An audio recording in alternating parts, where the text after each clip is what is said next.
One day, Gordon pulled into the station where he saw Sir Topham Hatt. "Gordon," said Sir Topham Hatt, "I am ordering a new express engine to help you with the express routes because there are a lot more passengers this spring."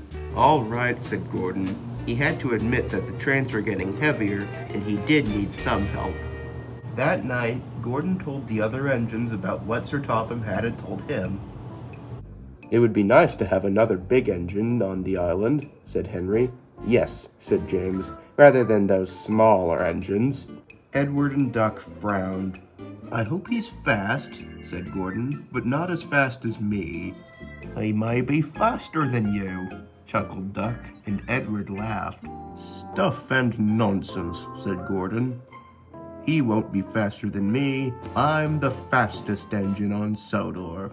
And with that, he went to sleep. When Gordon arrived at the station the next day, he saw a line of express coaches. At the front of the train was a huge, shiny, streamlined engine. "Gordon," said Sir Topham Hatt, "meet Eric. I rented him from Sweden." Hello." "Hello." "Now, please get to work, you two," said Sir Topham Hatt. "Yes, sir," said Eric, and he chuffed majestically away.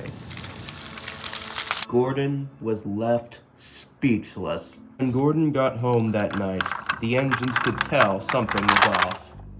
"What's the matter, Gordon?" said James. "It's that new engine," said Gordon. "He thinks he's better than me." "Is he faster than you?" teased Duck. "Yes," said Gordon, "and I don't like it." Next morning, Thomas was put to work shunting Gordon's express coaches. And that's the last one. Done. "I'm sorry," said an unfamiliar voice, "but I'm afraid you are not done quite yet."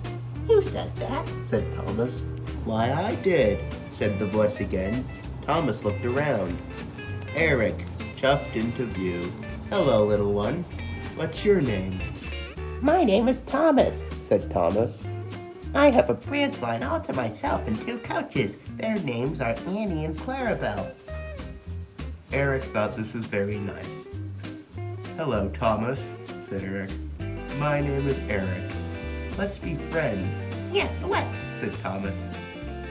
"Take this lot, Eric," said Thomas. Gordon hasn't arrived yet, so you can just go ahead. "Thank you, Thomas." And Eric set off with his express coaches. Just as Eric left, Gordon chuffed into the station yard. "Where are my coaches, Thomas?" Eric took him first because you're too slow, fat face, said Thomas, I'll go get yours. and he ran away. Gordon was furious. "Disgraceful. Shunted. Me of all engines." "What's wrong, Gordon? You don't seem very happy," said Edward. Earlier that day, Eric, the new engine, had taken Gordon's express coaches. Gordon was still very cross. "I swear," shouted Gordon, "if that galloping sausage takes my pride again, I don't know what I'll do." "Gordon doesn't deserve this," said Henry. It's disgraceful," spluttered Gordon. "Disgusting," put in James. "And despicable," finished Henry. "You 3 are overreacting," shouted Edward. "I met Eric myself, and he's very nice." "Quite right, Edward," said Duck. "You 3 are a bunch of fools." Gordon, Henry, and James took no notice. They wanted Eric gone as soon as possible. Henry was on his way to the bakery with a load of flour from the flour mill. He had to stop when he saw a red signal. Just then, Eric thundered past. "I say," spluttered Henry, "despicable." Next, it was James's turn to encounter Eric. "Hello," said Eric. "You must be James." James didn't approve of Eric already knowing his name. "No, I'm not," shouted James. "Get lost," and he stormed away. "How rude," thought Eric. Not long after, Gossip had been spreading all over the island. The engine started to believe that Eric was a bad engine. It was making Eric very miserable indeed. "Well done, Eric," said Sir Topham Hatt one day. "You have done an excellent job helping Gordon with the express, and I'm very proud of you. Would you like to go home soon?" "Yes," said Eric. "I'm not liked here." What are you talking about, Eric? Said Thomas. I think you're a great friend. "Yeah, but everyone else hates me. I don't even know why. Was it something I did?" Thomas didn't know what to say. But little did either of them know that Duck was listening in on their conversation. Edward! Edward! You will not believe what Gordon's grudge has led to. What? Eric is going away, and he's very sad. That big blue bastard. I have to give him a piece of my mind. And Edward puffed away.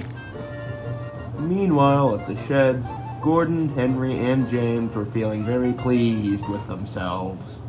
"This all wouldn't have been possible without me, of course," gloated Gordon. "But Gordon!" Oh no. You big idiot. You dumb fool. All you care about is yourself, isn't it? Not like you care or anything, but Eric is severely hurt because of you. He was only trying to help you, and you made everyone hate him. It drives me sick of what selfishness can do to an engine. You should be ashamed of yourself, Gordon. You all should. And Edward stormed away, glaring at them. "Edward sort of has a point," said Henry. "Eric was only trying to help us." "Not us, Henry," said Gordon. "Me. He was trying to help me. Ugh, I never should have took his help for granted. I feel terrible." "I don't," said James. "He's a creep."